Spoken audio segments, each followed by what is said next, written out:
A bear saves an abandoned baby, and the child grows up hearing tales of its bravery. But when the bear returns years later, its presence brings an urgent message. And if you cherish your family and love stories like this, don't forget to subscribe to our channel and avoid 10 years of bad luck.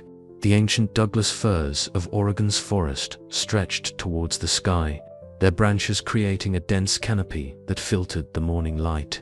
A thin layer of mist clung to the forest floor, and the only sounds were the gentle rustling of leaves and distant bird calls. This tranquil scene was interrupted by the soft cries of an infant, barely a few months old, lying wrapped in a pale yellow blanket on a bed of fallen leaves. The infant's cries echoed through the forest, attracting the attention of its inhabitants. Most animals kept their distance, but one creature moved purposefully toward the sound. Grizzly, a massive brown bear standing over 7 feet tall, emerged from between the trees. His approach was cautious, each step deliberate as he investigated the unexpected presence in his territory. The bear's dark eyes focused on the bundle. The infant's cries softened as Grizzly's shadow fell over her. Instead of showing fear, the baby reached out with tiny fingers toward the bear's wet nose. Grizzly's typical wariness of human scent gave way to an inexplicable instinct to protect. With surprising gentleness for a creature his size, he carefully gathered the blanket in his mouth and carried the infant through the forest. 18 years later, Lucy Matthews sat in the back row of her father's classroom at Oregon State University, watching him gesture animatedly about ecosystem preservation. Jack Matthews, a former field biologist turned professor, had the kind of enthusiasm that usually captivated his students. Today, however, Lucy's attention drifted to the window, where the same forest that had once been her first home beckoned. The interconnectedness of species within an ecosystem cannot be overstated, Jack was saying, his chalk scratching across the blackboard. Lucy's notebook remained blank, her pen untouched. She knew this lecture by heart. She'd grown up with these lessons at the dinner table. But lately, they felt hollow, theoretical rather than practical. After class, Lucy lingered while other students filed out. Jack gathered his papers, glancing up at his daughter. "You seemed distracted today," he noted, his tone careful. Their relationship had grown strained lately, though neither could pinpoint exactly when the tension had begun. "Just thinking," Lucy replied, shouldering her backpack. She didn't mention the dreams that had been keeping her awake. Dreams of massive paws, warm fur, and safe passages through dark woods. At home that evening, Lucy sat cross-legged on her bedroom floor, surrounded by photographs. Each one captured moments from her early childhood, moments after Grizzly had led rescuers to her, and she'd been adopted by the Matthews family. In one photo, a 3-year-old Lucy stood at the forest's edge, waving to something just out of frame. In another, taken by a wildlife photographer, Grizzly watched from a distance as Lucy played in her new backyard. The photos were well worn from frequent handling, their edges soft and corners bent. Lucy traced the outline of Grizzly in each image where he appeared.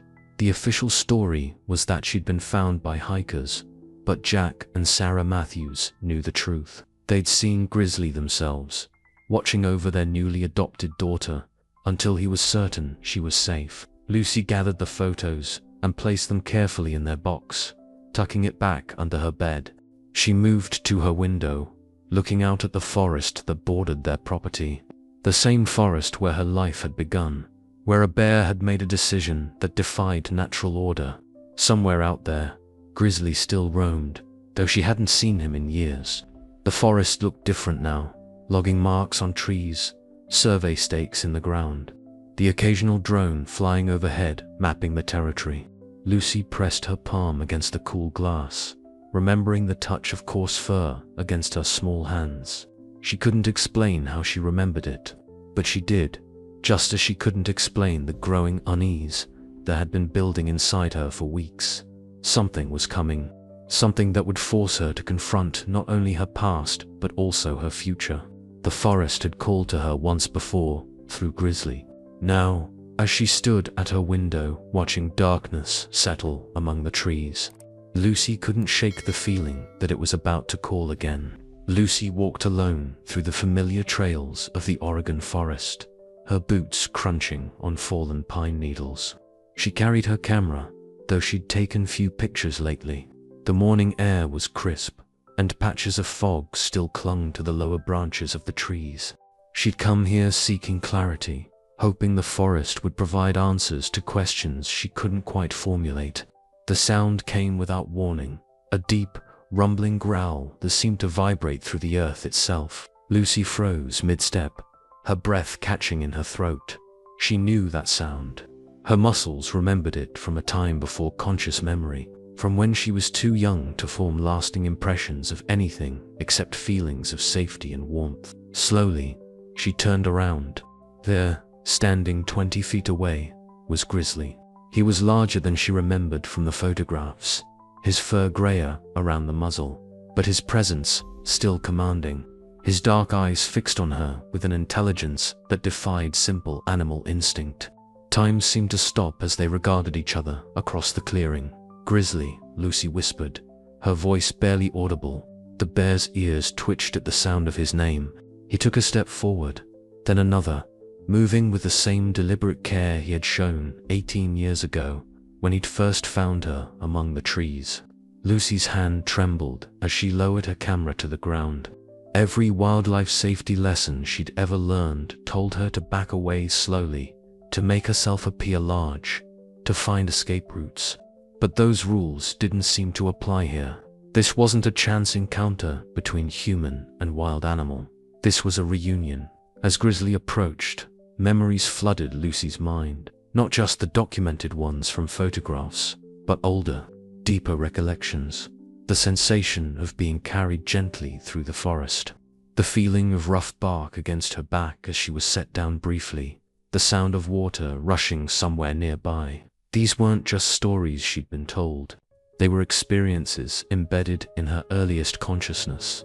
When Grizzly was close enough that Lucy could smell his wild, earthy scent, he stopped. His head was level with hers, and his eyes held the same gentle intelligence she remembered from her childhood encounters. Without thinking, Lucy reached out her hand, palm up, the way she had as an infant. Grizzly pressed his nose against her palm.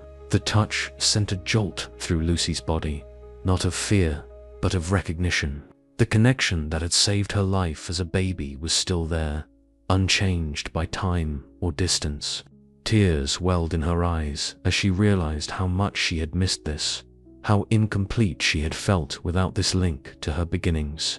But something was different. There was an urgency in Grizzly's movements, a tension in his massive frame that hadn't been there before. He pulled back from her touch and turned his head toward the deeper forest, then looked back at her. The message was clear: follow me. Lucy hesitated only for a moment. Logic told her not to follow a wild animal into the dense forest. But this wasn't about logic. This was about trust. The same trust that had bound them together 18 years ago. She took a step forward, and Grizzly began to lead the way. They moved through the forest together, Grizzly setting a pace that Lucy could maintain. He chose paths she wouldn't have seen on her own, ancient game trails and natural corridors through the underbrush. The further they went, the more Lucy noticed changes in the forest. Survey markers on trees, plastic ribbons tied to branches, the occasional stake driven into the ground. Grizzly's urgency became more apparent as they traveled. He would stop occasionally, looking back to ensure she was still following, his movements becoming more purposeful. Lucy realized that this wasn't just a reunion. Grizzly had sought her out for a reason.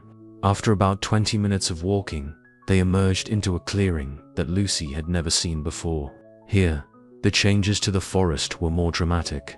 Several trees bore bright orange X marks, indicating planned removal. Survey stakes formed rough geometric patterns on the ground, and a half-erected measurement station stood in the center of the clearing. Grizzly stopped at the edge of the clearing, his eyes now holding not just intelligence but worry. Lucy understood. The forest that had sheltered them both was under threat. Her protector had returned, not just to reconnect, but to warn her. The question was, what could she, a single 18-year-old girl, do about it? As if reading her thoughts, Grizzly turned to face her fully. In his eyes, Lucy saw not just concern but confidence. The same unwavering belief he'd shown when he'd first found her as an infant. He had saved her then, and now he was asking her to help save what had saved them both. Back in town, Lucy spent hours researching the development plans she'd discovered. The Evergreen Resort Project, as it was called, promised to bring luxury accommodation to the heart of Oregon's wilderness. The developer's website showed glossy renderings of glass-walled buildings rising from cleared forest land, with captions touting eco-friendly design and minimal environmental impact. Lucy printed the plans and spread them across the kitchen table. The proposed resort would clear nearly 200 acres of old-growth forest, including critical wildlife corridors. Her hands shook as she traced the planned access roads that would cut through areas she knew Grizzly frequented. "What's all this?" Jack Matthews asked, entering the kitchen with a stack of student papers under his arm. He picked up one of the renderings, his expression neutral. "They're planning to destroy the forest," Lucy said, her voice tight. "The same forest where you found me, where Grizzly, where hikers found you," Jack corrected automatically, setting down the rendering. "Lucy, you know how these stories grow over time. Yes, there was a bear in the area, but stop it," Lucy interrupted. "You were there. You saw him. Why do you keep denying what happened?" Jack sat heavily in a kitchen chair, running a hand through his graying hair. "Because it doesn't matter anymore. What matters is looking at this situation rationally. The resort will bring jobs, tourism, economic growth. Economic growth." Lucy stood up, her chair scraping against the floor. "You're a biologist. You taught me about ecosystem preservation, about the importance of undisturbed habitats. Was that all just theory?" "I taught you to think critically," Jack replied, his voice rising. "To look at evidence, not rely on childhood stories and emotional attachments. The developers have done environmental impact studies. Paid for by whom?" Lucy gathered her printouts. "I saw the survey markers today. They're going to clear-cut everything. The wildlife corridors, the old-growth trees, all of it." "You went into the forest alone again." Jack's concern shifted to parental worry. "Lucy, it's not safe. There have been increased bear sightings. Grizzly would never hurt me." The words came out before she could stop them. Jack's expression hardened. "Grizzly, as you call him, is a wild animal. If you're seeing bears in the forest, that's all the more reason to support controlled development. It'll help manage the wildlife population, keep people safe." "Safe?" Lucy laughed bitterly. "A bear kept me safe when I needed it most. More than that, he just showed me what's happening to his home, our home. This isn't about a bear anymore, is it?" Jack stood, his voice softening. "Lucy, I know you struggle with questions about your past, about why you were left in the forest. But creating these elaborate, I'm not creating anything." Lucy's voice echoed through the kitchen. "I saw him today. He's real. He remembers me, and he needs our help. Your help. You're respected in the community. If you spoke up about the environmental impact." "Enough." Jack's fist hit the table, making the papers jump. "I've let this go on too long. You're 18 now, Lucy. It's time to let go of fairy tales and face reality. The resort is coming. Change is coming. And it's for the best." Tears stung Lucy's eyes, but she blinked them back. "The father who adopted me would have fought for this forest. What happened to him? He grew up," Jack said quietly. "And it's time you did too." Lucy gathered the last of her papers and headed for the door. She stopped in the doorway, not turning around. "You know what the worst part is? You're not just betraying the forest. You're betraying everything you taught me to believe in." She walked out, letting the screen door slam behind her. Through the window, she could see the forest in the distance, its ancient trees swaying in the evening breeze. Somewhere in those woods, Grizzly was watching, waiting, hoping she would find a way to protect what remained of their shared sanctuary. Inside, she heard her father sigh and begin gathering his papers. Once, he had been her strongest ally in understanding her connection to the forest. Now, he had become another obstacle to overcome. The distance between them felt greater than ever, stretched across a divide of belief and memory. Lucy walked to her car, her mind already turning to what she'd seen online about local environmental groups. If her father wouldn't help, she would find others who would. The forest had saved her once. Now it was her turn to save it, with or without her father's support. As she drove away, she caught a glimpse of movement at the forest's edge, a large, dark shape that quickly disappeared into the trees. Even now, Grizzly was watching over her, but this time, she would have to be the protector. The timber coffee house sat at the edge of downtown, its weathered exterior a stark contrast to the newly renovated storefronts surrounding it. Lucy pushed open the heavy wooden door, the smell of coffee and worn leather greeting her. A group of young people occupied the back corner, their table covered with laptops, papers, and half-empty coffee cups. Maya Chen, the group's unofficial leader, looked up from her computer screen. Her dark hair was pulled back in a practical ponytail, and a Save Our Forests button was pinned to her denim jacket. She waved Lucy over. "You must be Jack Matthews' daughter," Maya said, clearing a space at the table. "Your email about the Evergreen Resort project got our attention, especially the part about the wildlife corridors." Lucy sat down, aware of the curious eyes studying her. Besides Maya, there were 4 others. Travis, a bearded geology graduate student. Alina, who worked at the local wildlife rehabilitation center. Chris, a former logger turned environmental activist. And Sophia, a local newspaper photographer. "I have the development plans," Lucy said, pulling out her folder. "But there's something else you need to know. Something that might sound unusual." She told them about Grizzly.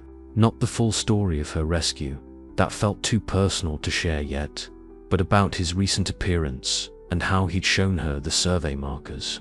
She expected skepticism, even ridicule. Instead, she found them leaning forward, completely engaged. A bear actively trying to communicate about environmental threats. Elena's eyes lit up. "This could be exactly what we need.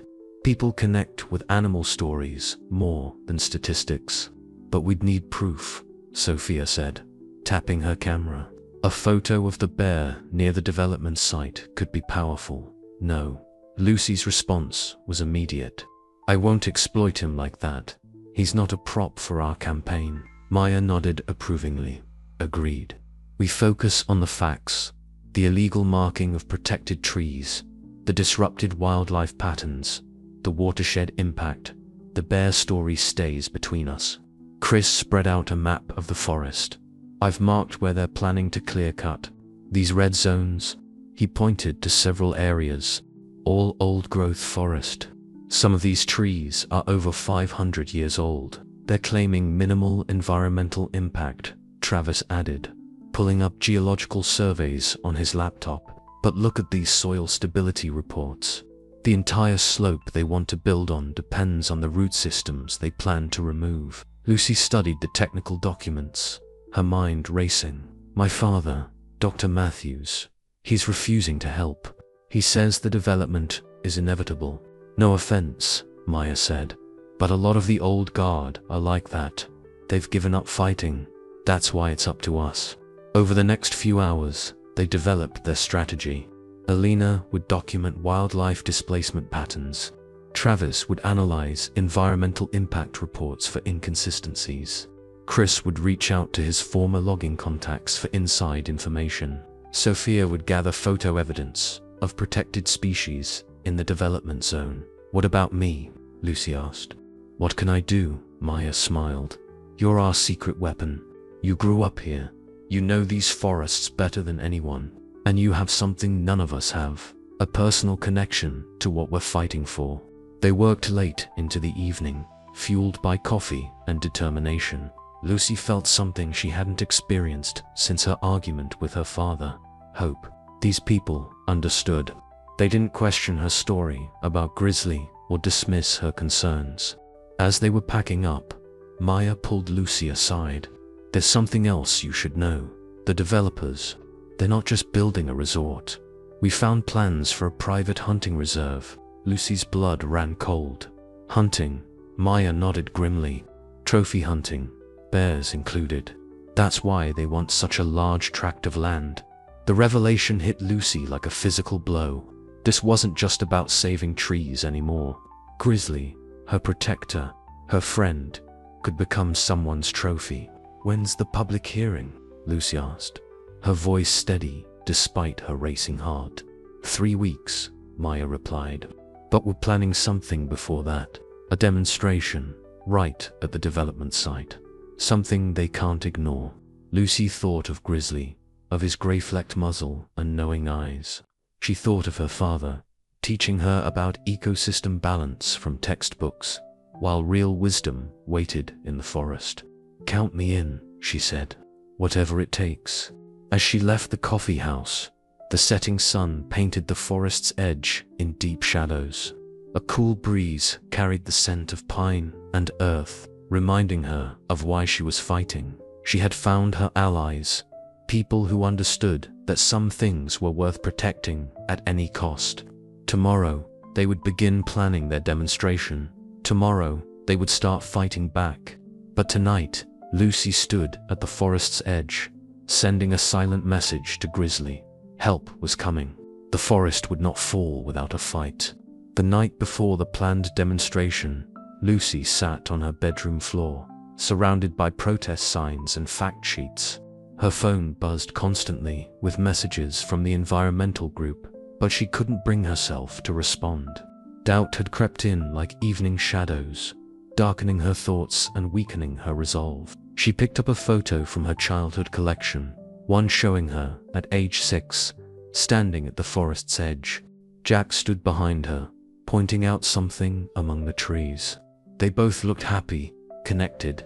Now, they barely spoke during meals. This morning, he'd left a newspaper article about eco-terrorist arrests on the kitchen table. The message was clear. He knew what she was planning. "What if I'm wrong?" Lucy whispered to the empty room. The question had been haunting her for days. What if her father was right? What if she was letting childhood memories and emotional attachments cloud her judgment? The development would bring jobs.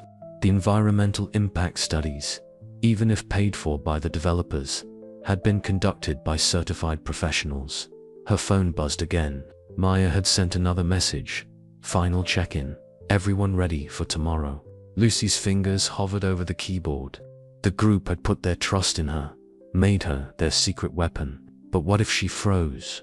What if her presence hurt their cause? A professor's daughter turning against development. The media would have a field day with that narrative. She moved to her window, pressing her forehead against the cool glass. The forest stretched out before her, dark and mysterious in the moonlight. Somewhere out there, Grizzly was roaming, unaware that his fate might rest on her ability to stand up and speak out. Sleep came fitfully that night, filled with strange dreams. In one, she was back in the forest as a baby, but this time Grizzly walked past, leaving her alone. In another, she stood at a podium, trying to speak, but no sound came out. The forest behind her vanished tree by tree while she struggled to find her voice. Then the dreams shifted. She found herself in a familiar clearing, but everything was sharper, more real. Grizzly sat before her, his presence solid and reassuring. He seemed to grow larger, his form filling her vision until all she could see were his eyes, ancient, wise, and unwavering in their trust. "I'm not strong enough," she told him in the dream. "I'm not sure anymore." Grizzly's response came not in words, but in memories. The feeling of being carried safely through the forest, the warmth of his fur against her infant skin, the absolute certainty of his protection. He showed her the forest through his eyes, not as a resource to be managed or an obstacle to progress, but as a living entity, a web of interconnected lives spanning centuries. Lucy woke with tears on her cheeks, the dream still vivid in her mind. Dawn was breaking outside her window, painting the sky in shades of pink and gold. Her phone showed dozens of missed messages from the group, each one more urgent than the last. She got up and walked to her desk, where her father's old field journal lay open. She'd been reading it secretly, finding comfort in his past passion for conservation. One passage caught her eye. The greatest threat to our environment isn't development or pollution. It's the silence of those who know better. The words, written in her father's younger days, struck something deep within her. He had known better once. Maybe he still did, underneath his newfound pragmatism. Maybe his opposition came from the same place as her doubt. Fear of standing against the tide of progress. Lucy picked up her phone and finally responded to Maya. "I'm ready." She gathered her protest materials and changed into practical clothes for the demonstration. As she grabbed her keys, she paused at her father's study door. Light leaked out from underneath. He was already awake. For a moment, she considered knocking, trying one last time to reach him. Instead, she slipped a note under his door. "I'm doing this because you taught me to stand up for what's right. I hope someday you'll remember that too." Outside, the morning air was crisp and clear. Lucy loaded her car with signs and supplies, her earlier doubts not gone but transformed. Yes, she was afraid. Yes, she was uncertain. But she was also the girl who had been saved by a bear, who had grown up with one foot in two worlds.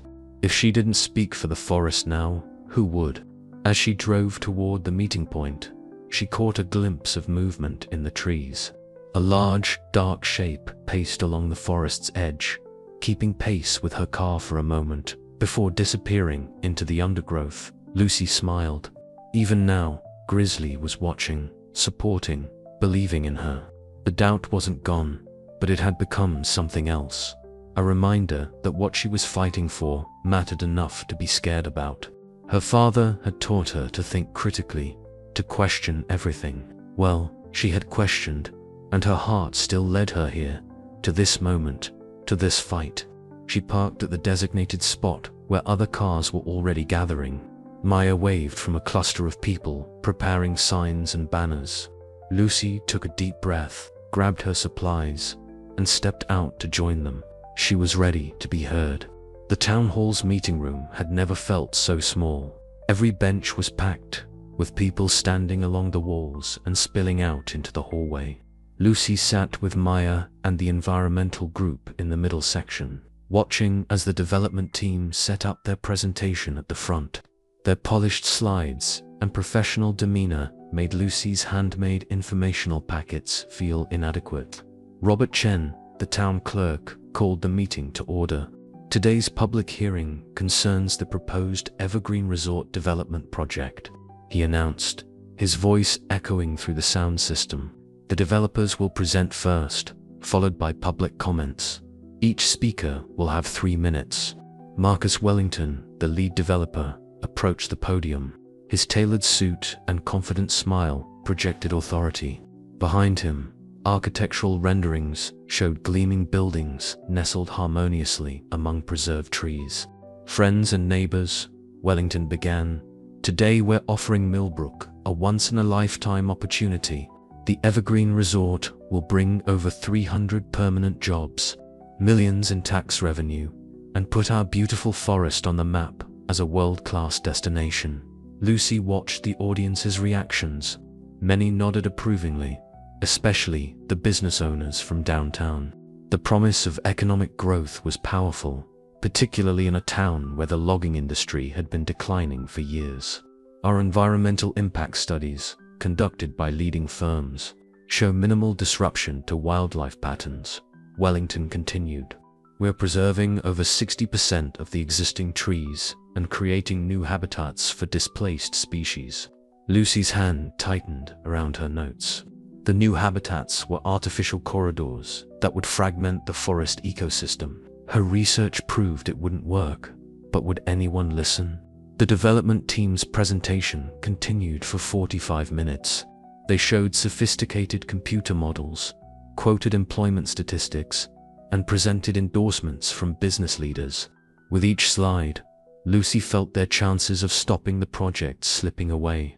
Finally, The public comment period began. Business owners spoke in favor. A few residents raised concerns about traffic and noise, but no one addressed the environmental impact. Lucy's heart pounded as people she'd known her whole life supported the destruction of her forest. Maya squeezed her hand. "Remember what we practiced. Stick to the facts. You've got this." A familiar figure approached the podium, and Lucy's breath caught. Jack Matthews adjusted his glasses, looking every bit the respected professor. Lucy waited for him to support the development, to dismiss environmental concerns as her father had been doing for weeks. "As a biologist," he began, "I understand the appeal of controlled development. Progress is inevitable." He paused, his eyes finding Lucy in the crowd. "But progress without wisdom is just destruction with a better name." Lucy sat up straighter. This wasn't the speech she'd expected. "I've spent 30 years studying these forests," Jack continued. "They're not just trees and animals. They're stories, miracles. 18 years ago, something happened in these woods that science can't explain. A wild animal showed more wisdom about preservation than we're showing today." Murmurs rippled through the crowd. Everyone knew the story of the baby and the bear, even if most dismissed it as legend. "My daughter reminded me recently of something I used to believe, that some things are worth protecting, even at the cost of profit. I lost sight of that, but she never did." Lucy's vision blurred with tears. Her father looked directly at her now. "Before we vote to destroy what we don't fully understand, I urge this council to consider what we're really preserving by doing so. Is it progress, or is it just greed wearing a better suit?" As Jack returned to his seat, movement outside the hall's windows caught Lucy's attention. A large shadow passed between the trees at the forest's edge. Several people noticed, pointing and whispering. Lucy knew without doubt. Grizzly was there, watching, waiting. Wellington quickly took control again, dismissing Jack's speech as emotional rhetoric, but something had shifted in the room. People were whispering, looking at their information packets with new interest. The council chairman checked his watch. "We have time for 3 more speakers before we move to deliberation." Lucy's hand shot up. Maya nodded encouragingly. The chairman pointed to her. "Lucy Matthews," he called. As Lucy stood, her legs shaking slightly, she caught her father's eye. He nodded once, and in that gesture, she saw not just permission, but pride. She walked to the podium, spreading out her notes with trembling hands. Through the windows, she could still see Grizzly's dark form among the trees. Like her father, he had come to support her. 2 protectors, one from nature and one from nurture, both believing in her when she needed it most. Lucy took a deep breath and looked out at the crowded room. Her 3 minutes to save the forest were about to begin.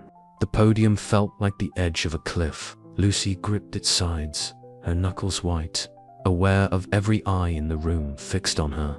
The fluorescent lights hummed overhead, and somewhere in the back, a clock ticked away her precious 3 minutes.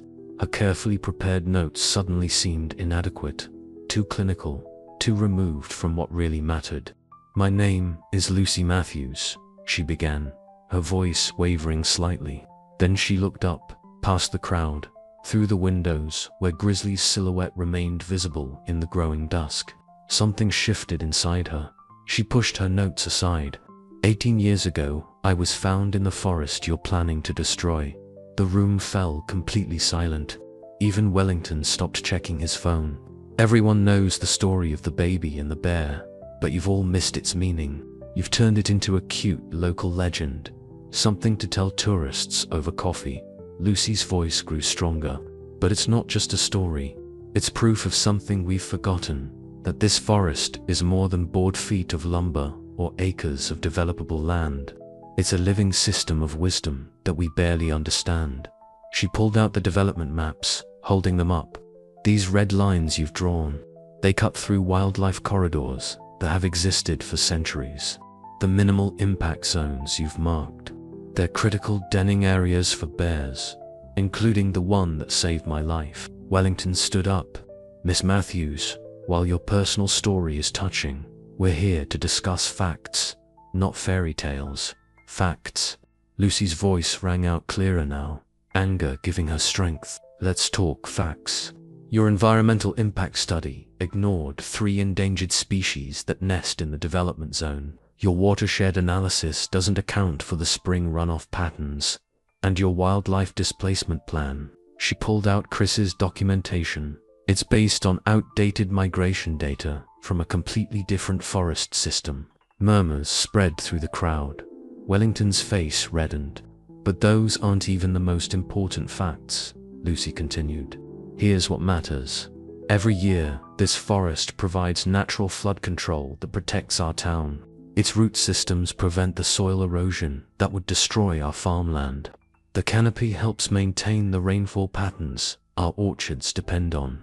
You're not just threatening trees and animals, you're threatening our way of life. She looked at her father, drawing strength from his proud smile. My father taught me that science isn't just about data, it's about understanding connections. Everything in this forest is connected, including us. When I was helpless, this forest, through one of its oldest inhabitants, protected me. Now it needs our protection. Movement outside caught everyone's attention. Grizzly had emerged fully from the tree line, visible to all through the windows. Gasps and whispers filled the room. The bear stood perfectly still, a living monument to everything Lucy was fighting for. Look, she said softly, but the microphone carried her voice. Really look. That bear isn't just an animal. He's a guardian of something precious. Something we're about to throw away for the promise of tourist dollars and short-term jobs. Wellington scoffed. Are you suggesting we base our economic decisions on the presence of a random bear? No, Lucy turned to face him directly. I'm suggesting we base them on wisdom, on understanding that real progress doesn't require destruction. That true prosperity comes from working with nature, not against it. The chairman tapped his watch. 1 minute, Miss Matthews.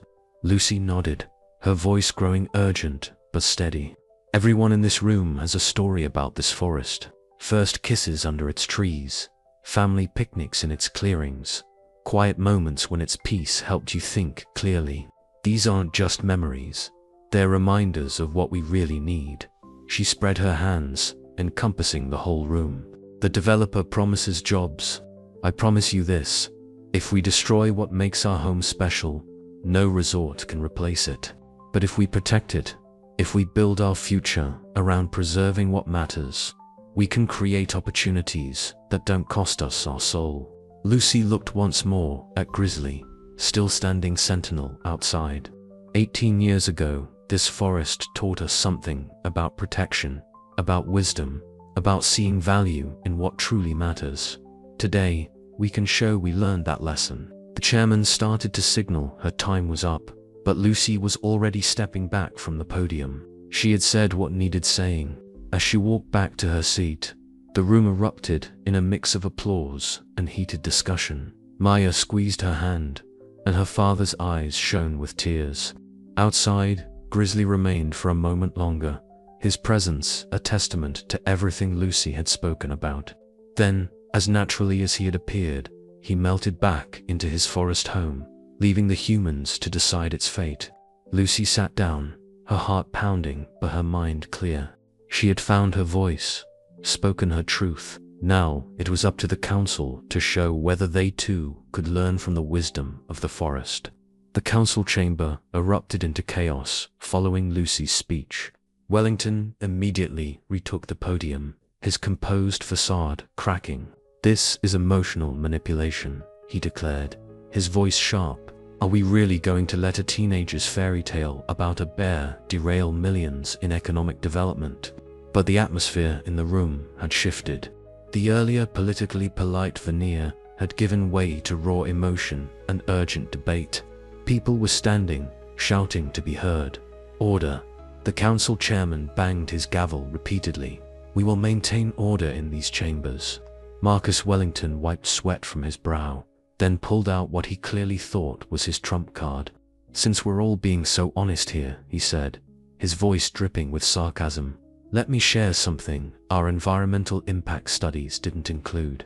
He nodded to his assistant, who projected a new slide onto the screen. It showed statistics about bear attacks in the Pacific Northwest. That animal out there, the one Miss Matthews wants us to worship, it's a public safety threat. In fact, we've documented 17 bear sightings in residential areas this month alone. Lucy stood up again. Because you've already started destroying their habitat. The bears aren't encroaching on our territory, we're destroying theirs. Miss Matthews, Wellington's voice turned condescending. Your personal attachment to these animals is clouding your judgment. That bear you think protected you, it's the same one that's been threatening hikers and campers. That's a lie. The words burst from Lucy before she could stop them.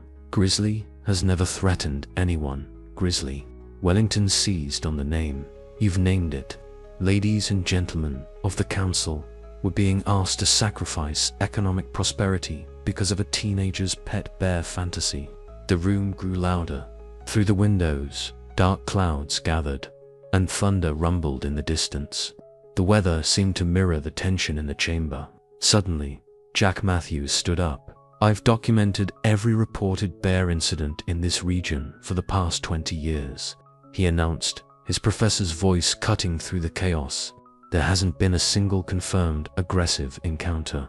The bear population has always kept to the deep forest until the development work began. Wellington's team huddled briefly, then he produced another document. Perhaps this will interest the council. We've already secured permits for a controlled hunt to manage the bear population once the resort is operational. The room fell silent. Lucy felt as if all the air had been sucked out of her lungs. She looked toward the window, but Grizzly was no longer visible. A hunt. Maya stood up, her voice shaking with anger. You never mentioned this in the environmental impact statement. Wildlife management is a standard part of any large-scale development, Wellington replied smoothly.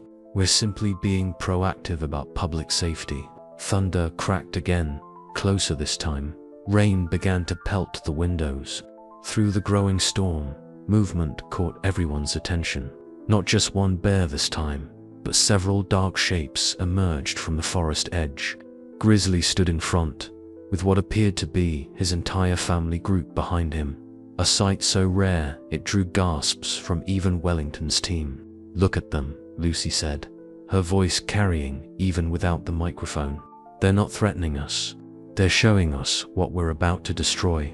A family, a community, a way of life that's existed here long before us. The bears stood peaceful but proud, their presence a living testimony. Rain streaked the windows, but their shapes remained clear, a portrait of wild dignity facing down human greed. Wellington's face had turned an alarming shade of red. This is orchestrated. She somehow trained these animals. This is a circus, not a council meeting. Trained wild bears. Jack's voice carried a note of academic disdain. Mr. Wellington, I thought you wanted to stick to scientific facts. The chairman had given up trying to maintain order. Council members whispered urgently among themselves. The crowd had divided into clear factions. Those moved by the bear's appearance and those who saw only obstacles to progress. Lightning flashed, illuminating the bears in stark relief.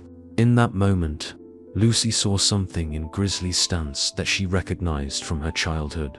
Not just protection, but teaching. He was showing everyone what she had always known, that the forest and its inhabitants possessed a wisdom humans had forgotten how to see. Council members Wellington made one last attempt, his voice strained. You have a simple choice. Listen to a teenager's fantasies about magical bears, or embrace progress and prosperity for our town. No. Lucy's voice rang out clear and strong. The choice is between wisdom and greed, between learning from the forest or destroying it, between remembering what saved us or betraying it for profit. Outside, the bears remained steadfast in the storm, while inside, the council prepared to vote on the future of both their worlds. The council's deliberation lasted 3 hours. Outside, the storm gradually subsided, but the bears remained silent sentinels in the gathering dusk. Inside, tension built with each passing minute. Lucy sat between her father and Maya, her hands clasped so tightly her knuckles had gone white. Finally, Council Chair Sarah Martinez cleared her throat. The room fell silent. After careful consideration of all testimony and evidence presented, this council moves to suspend all development permits pending a complete independent environmental review. She paused, looking directly at Wellington.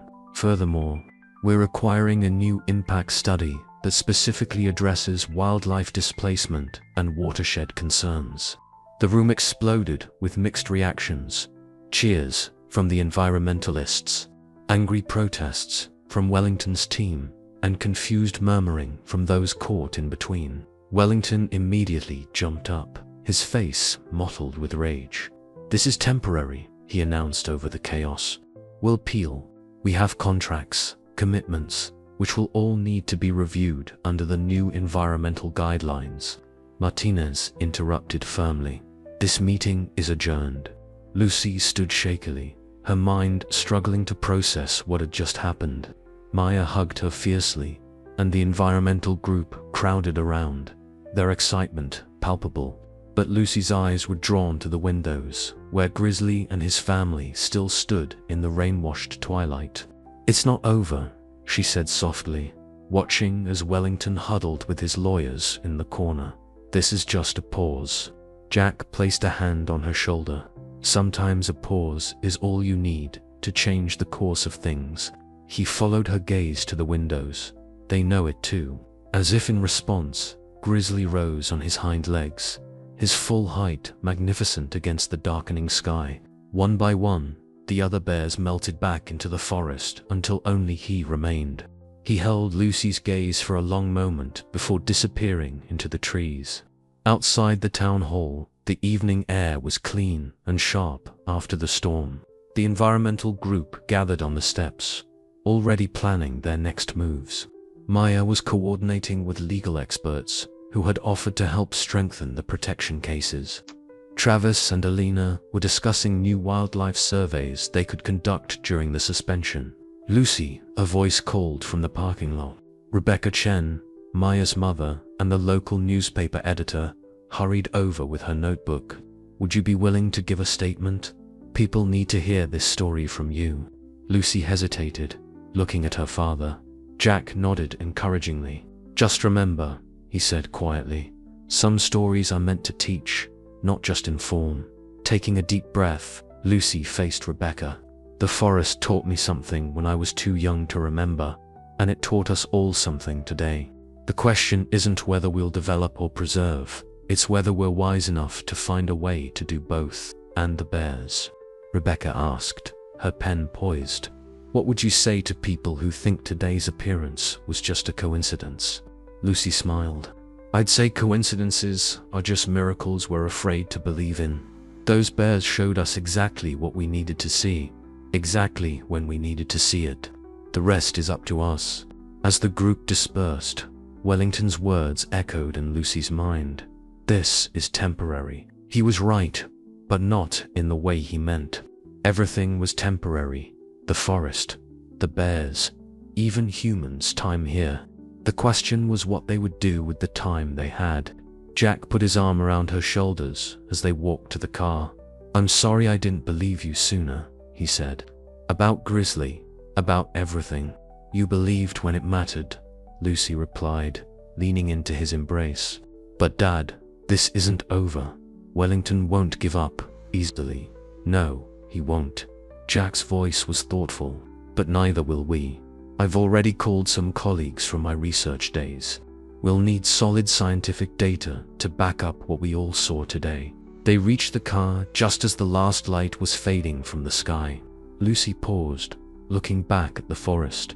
The trees swayed gently in the evening breeze, and somewhere in their depths, she knew Grizzly was watching, waiting, trusting her to continue what they'd started. Maya approached with a stack of papers. "We're meeting tomorrow to start the independent survey work. You'll come?"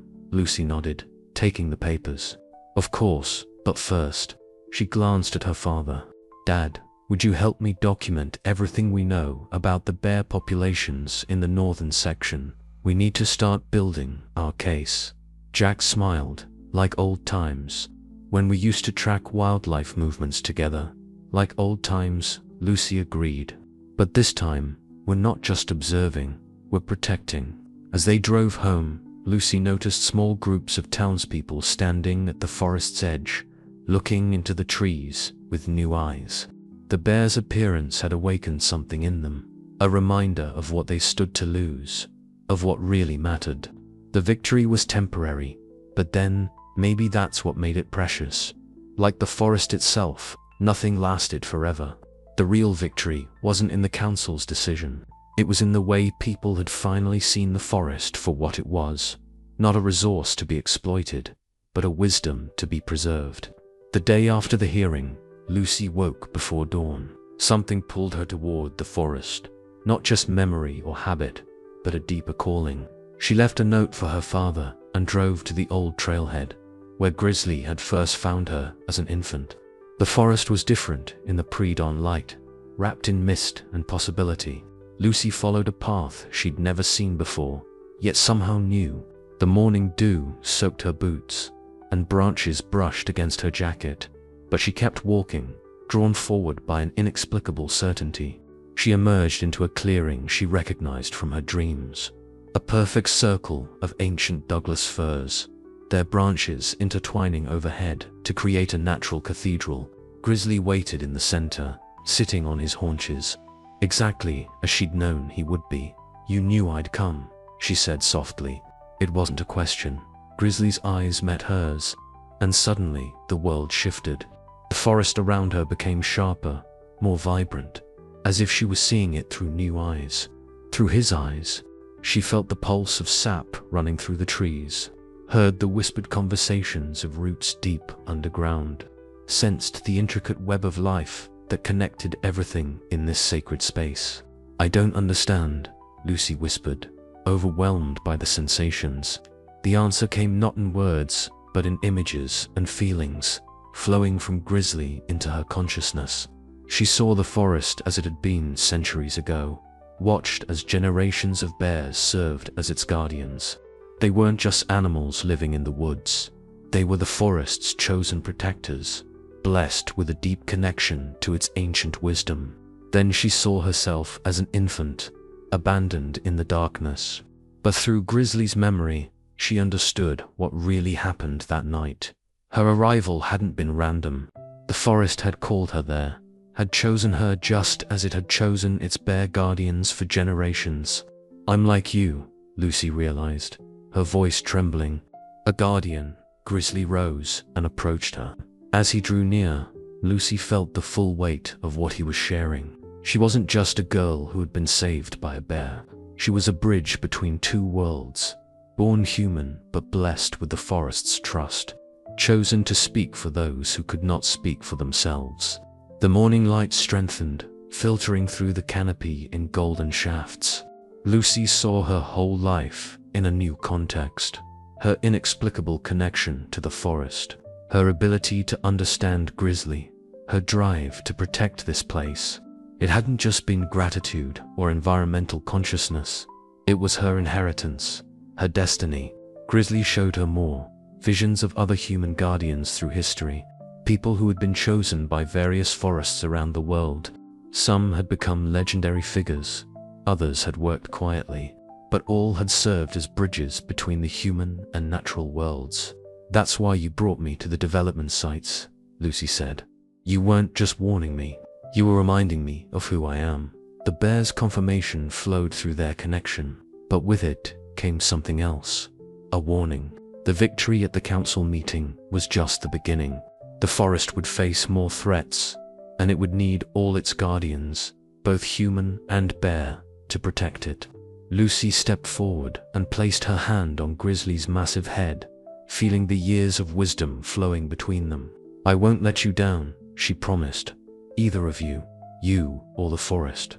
As if in response, the trees around them swayed, though there was no wind.